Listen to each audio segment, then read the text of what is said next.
communication avec Dieu. Alors prions si vous voulez bien. Merci Seigneur pour tout ce que tu places sur notre cœur.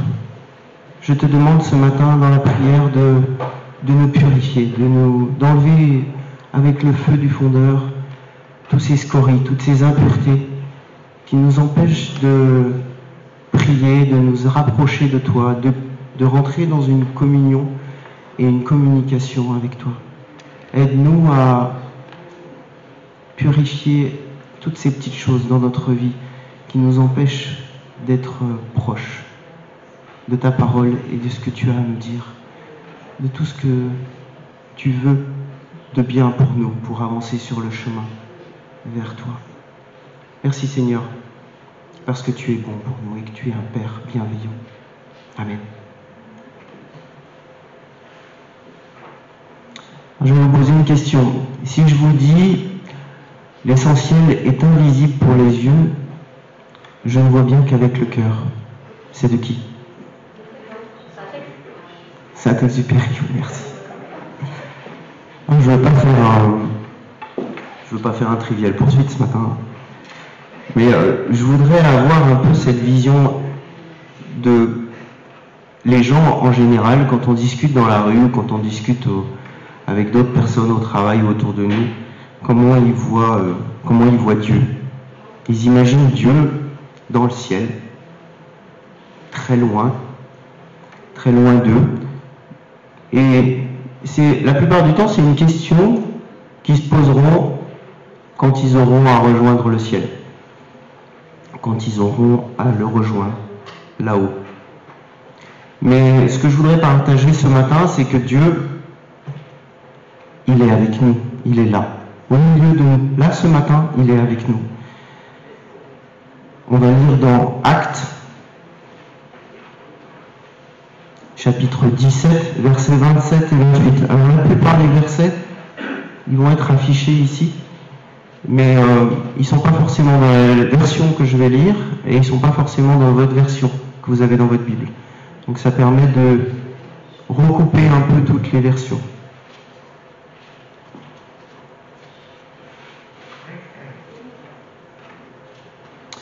Alors c'est le premier exemple, parce que moi j'ai pas la même version que je lis. Il a voulu qu'il cherche le Seigneur et qu'il s'efforce de le trouver en tâtonnant bien, qu'il ne soit pas loin de chacun de nous, car en lui, nous avons la vie, le mouvement et l'être.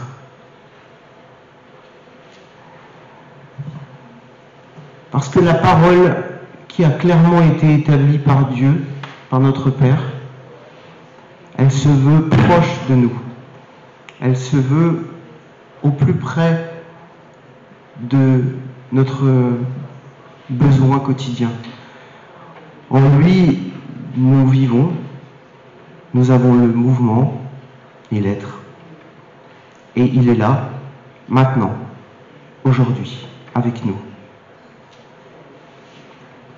Alors on va regarder dans 1 Corinthiens,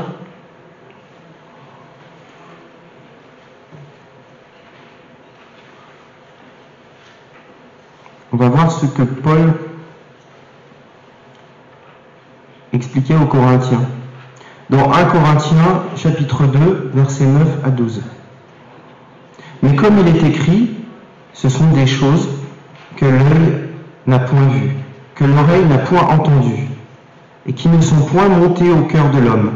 Les choses que Dieu a préparées pour ceux qui l'aiment, Dieu nous les a révélées par l'Esprit, car l'Esprit sonde tout, même les profondeurs de Dieu. Qui donc parmi les hommes connaît les choses de l'homme, si ce n'est l'Esprit de l'homme qui est en lui? De même, personne ne connaît les choses de Dieu, si ce n'est l'Esprit de Dieu. Or, nous n'avons pas reçu l'Esprit du monde, mais l'Esprit qui vient de Dieu, afin que nous connaissions les choses que Dieu nous a données par sa grâce. Il est presque impossible de connaître toutes les choses qui proviennent de Dieu. Mais on peut rentrer dans une démarche par laquelle on a envie de connaître. Et on va le voir après, Dieu nous a donné des outils. Mais moi, par exemple, dans ma communication humaine avec ma femme, elle n'est pas parfaite, elle n'est pas transparente tous les jours, n'est-ce pas ma chérie, n'est-ce pas? Et même après 26 ans de mariage, j'aspire à vouloir mieux communiquer avec mon épouse, mais même si j'ai certaines méthodes, même si j'ai certaines pratiques, elle n'est vraiment pas parfaite. En revanche, Dieu nous a donné son esprit pour nous guider, pour qu'on puisse voir clair dans ce qui veut nous guider, dans ce qu'il attend de nous, dans notre ignorance. Et puis Sergueï aussi nous l'a partagé ce matin, on a aussi la prière. Prier nous permet de dire à notre Père tout ce qu'on a dans le cœur. Même s'il le sait, il a besoin que nous lui disions. Dans l'évangile de Jean, au chapitre 15, verset 26 et chapitre 16, alors, quand sera venu le consolateur, que je vous enverrai de la part du Père, l'Esprit de vérité qui vient du Père, il rendra témoignage de moi. Quand le consolateur sera venu, l'Esprit de vérité, il vous conduira dans toute la vérité.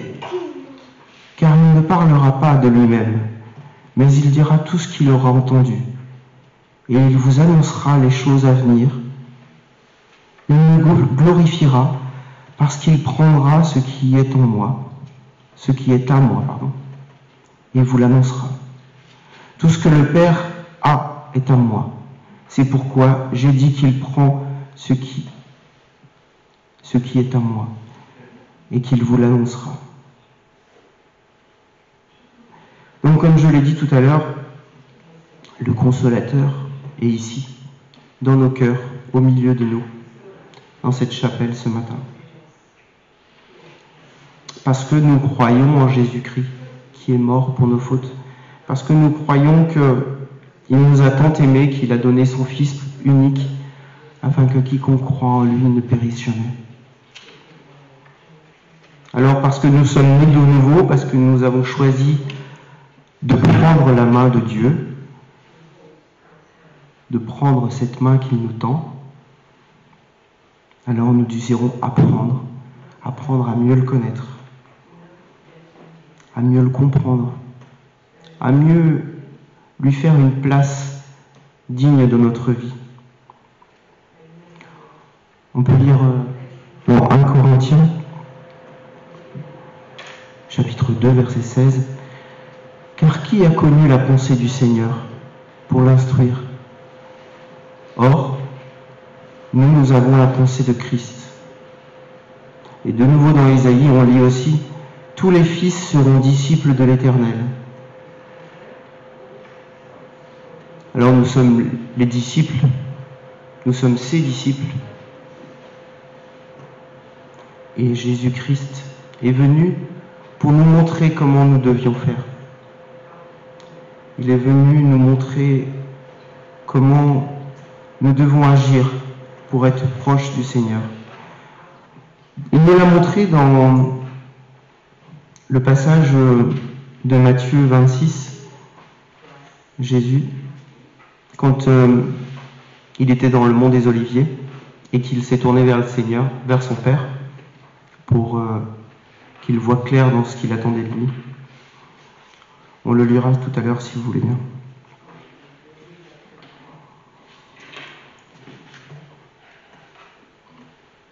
Dans Philippiens 2, 13, « Car c'est Dieu qui produit en vous le vouloir et le faire,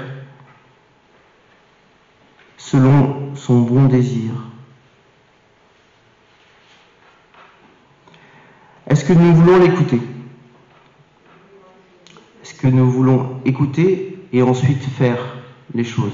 Ou alors est-ce que nous voulons faire les choses par notre propre volonté? Est-ce que nous voulons vraiment communiquer et écouter l'Esprit de Dieu pour nous guider? connaître ce que Dieu a préparé pour nous.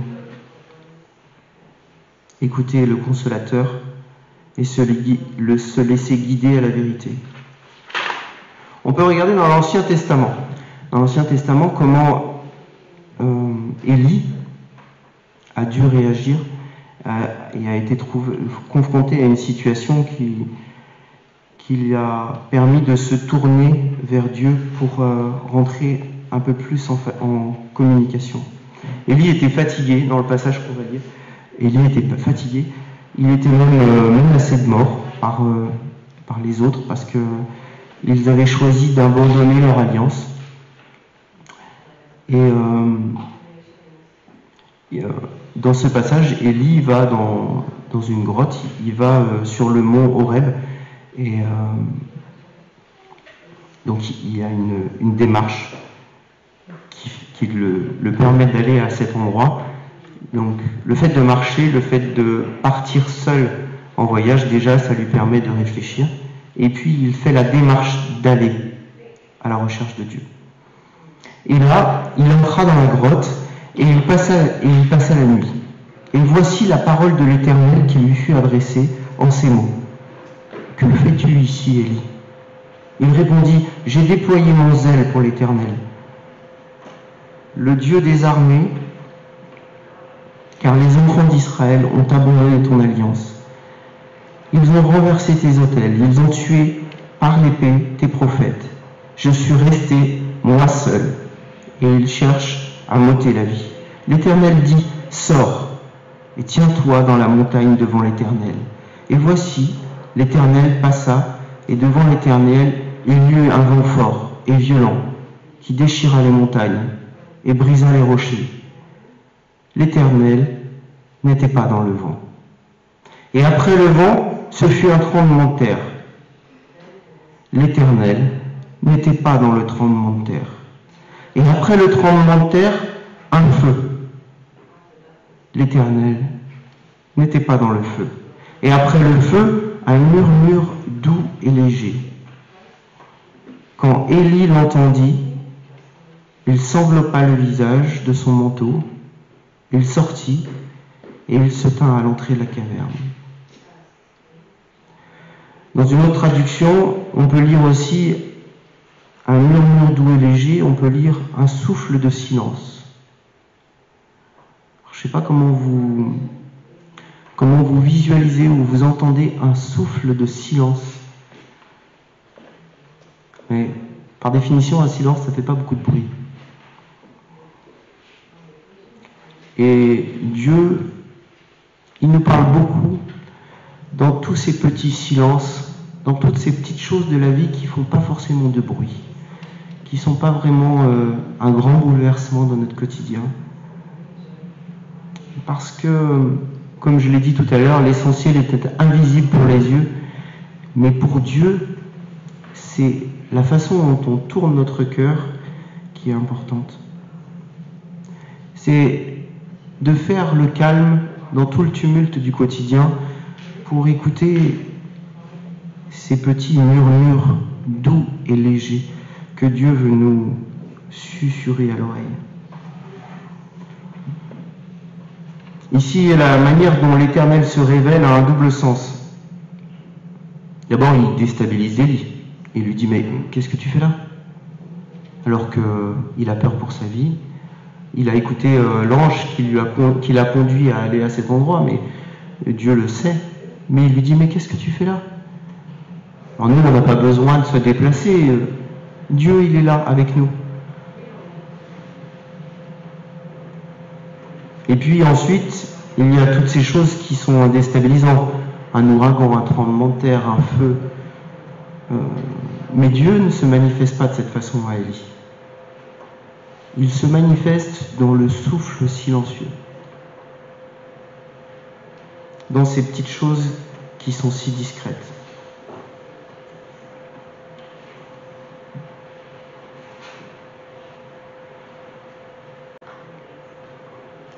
Pour vous, vous ne vivez pas selon la chair, mais selon l'esprit, si du moins l'esprit de Dieu habite en vous.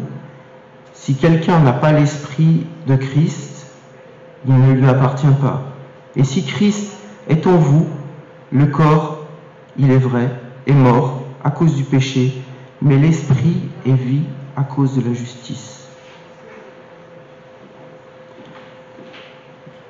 Quand on choisit Jésus dans notre vie, quand on choisit Jésus dans notre cœur, on ne fait plus partie de la chair. On est dans la présence de Dieu. On choisit de rentrer dans sa présence. Ça veut dire qu'on choisit aussi de, comme je le disais tout à l'heure, de mieux le connaître, de mieux apprendre à le communiquer avec lui, de mieux l'intégrer dans notre vie. Ainsi donc, frères, je lis dans Romains ce que Paul dit aux Romains au chapitre 8, versets 12 et 14.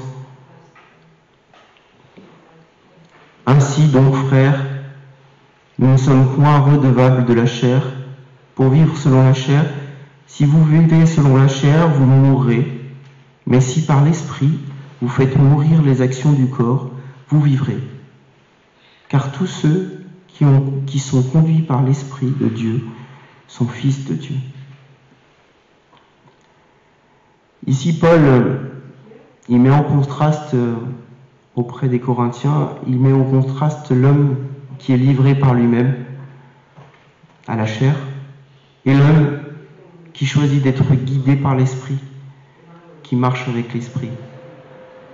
Dieu nous a fait la grâce de comprendre son sacrifice, de comprendre pourquoi il était mort pour nos péchés. Et il nous a donné son esprit pour nous accompagner, pour qu'on puisse cheminer avec son esprit, qu'on puisse cheminer avec la parole, pour qu'on puisse la comprendre, qu'elle puisse nous parler et travailler notre cœur.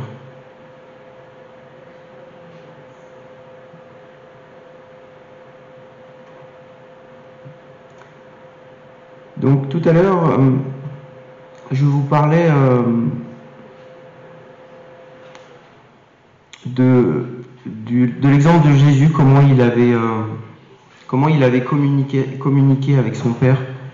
Donc il vient à un moment très particulier quand même sur le mont des Oliviers, parce que il sait comment ça va se passer. Et pourtant il y va. Il avance avec son Père, avec confiance. Puis, donc je lis dans Matthieu 26, verset 39. Puis il fit quelques pas, se laissa tomber la face contre terre et pria ainsi.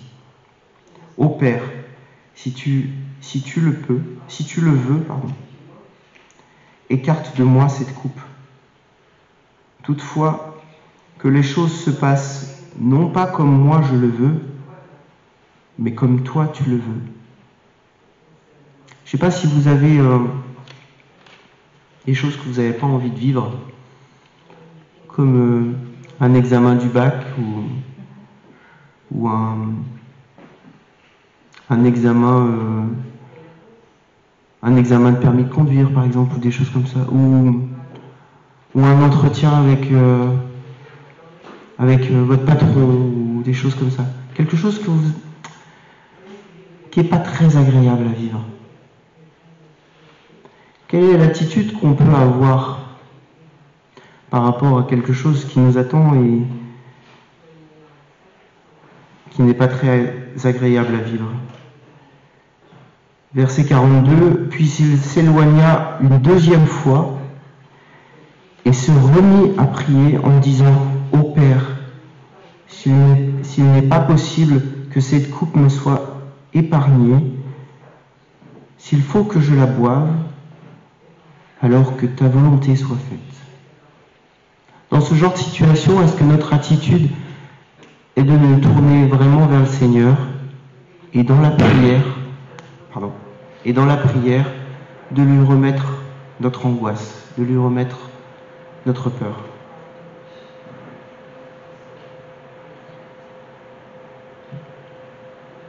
Moi, je trouve qu'on a tous les éléments pour pouvoir avoir une bonne communication, une bonne communion avec Dieu, avec notre Père. Mais nous sommes des êtres humains et se tourner naturellement toujours vers lui, c'est pas toujours évident. Mais on a cette chance d'avoir Emmanuel. Vous savez ce que ça veut dire, Emmanuel? L'Emmanuel, ça veut dire Dieu est avec nous. Il est là avec nous, présent. Alors, le dernier point que je voulais aborder, c'est, on l'a beaucoup chanté ce matin, c'est Christ qui habite dans nos cœurs, justement, qui est avec nous.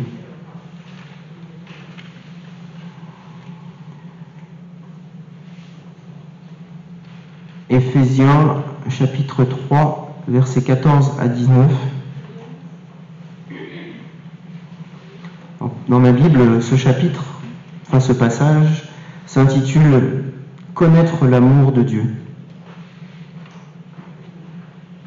À cause de cela, je fléchis les genoux devant le Père, de qui toute famille, dans les cieux et sur la terre, tire son nom, afin qu'il vous donne, selon la richesse de sa gloire, d'être puissamment fortifié par son esprit dans l'homme intérieur, en sorte que Christ habite dans vos cœurs par la foi, étant enraciné et fondé dans l'amour, que vous puissiez comprendre avec tous les saints quelle est la largeur, la longueur, la profondeur et la hauteur, et connaître l'amour de Christ, qui surpasse toute connaissance, en sorte que vous soyez remplis jusqu'à toute la plénitude de Dieu. L'idée que Paul partage ici, c'est que l'amour de Dieu sera toujours plus grand que ce que l'on peut connaître, que ce que l'on peut imaginer. L'amour de Dieu sera toujours au-delà de ce que l'on peut expérimenter comme amour ici sur terre.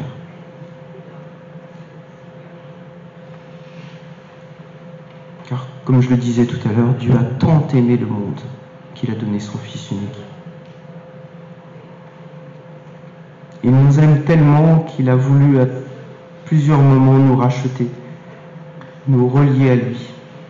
Dans Romains, chapitre 8, verset 5, « Ceux, en effet, qui vivent selon la chair, s'affectionnent aux choses de la chair, tandis que ceux qui vivent selon l'esprit s'affectionnent aux choses de l'esprit. »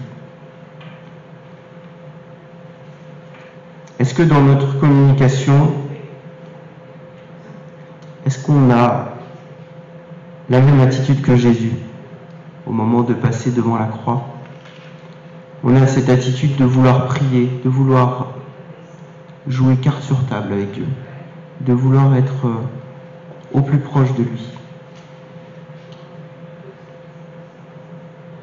de vouloir faire qu'un, rentrer dans cette unité auquel le Seigneur nous appelle. Alors, pour résumer, on a vu au tout début dans 1 Corinthiens, cet Esprit de Dieu qui était avec nous, pour nous accompagner, pour nous guider. On a vu ensuite qu'un Dieu d'amour, qui souhaite nous parler, a envie de nous murmurer à l'oreille à quel point il nous aime. Et il nous a donné son esprit pour ça. Il nous a donné la main. Est-ce qu'on a envie de lui donner la main? Un Dieu qui désire habiter dans nos cœurs, qui désire être au plus près de nous dans nos vies.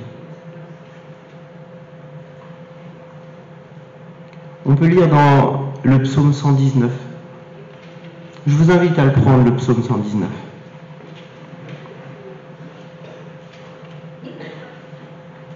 Au verset 130.